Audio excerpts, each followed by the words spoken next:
আমি একটি হাদিসের প্রেমে পড়ে গেছি। হাদিসটা হচ্ছে ঠিক এমন যে যখন বান্দা একটি ঘরে কান্না শুরু করে এবং তখন আল্লাহর ফেরেশতারা বলে যে আল্লাহ তোমার এই বান্দাটা কি জন্য কষ্ট পাচ্ছে, এবং ফেরেশতারা আল্লাহর কাছে কান্নাকাটি করে বলে যে তার মনের ব্যথাকে তুমি আল্লাহ কমিয়ে দাও। তখন আল্লাহ তাআলা বলেন যে আমার বান্দা এমন কোনো কিছুর মায়া পড়েছিল বা ভালোবেসেছিল যা আমার চাইতে সে বেশি ওই জিনিসটার প্রতি ভালোবেসে ফেলেছিল। আমি আমার বান্দার কষ্ট আমি বুঝি এবং আমি দুঃখী মানুষের মানে ভগ্ন হৃদয়ের মানুষের খুব কাছাকাছি অবস্থান করি। কত দূর? এক হাত দূরে আল্লাহ তাআলা অবস্থান করেন। হ্যাঁ?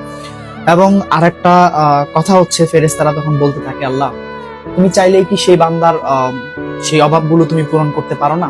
তখন আল্লাহ তাআলা বলেন যে আমি ওয়াদা করতেছি আমার বান্দা যে জিনিসটা তার জীবন থেকে হারিয়েছে তার চাইতে অধিক উত্তম জিনিস আমি তাকে দিব, যা দেখে পৃথিবীর মানুষ বিস্মিত হবে।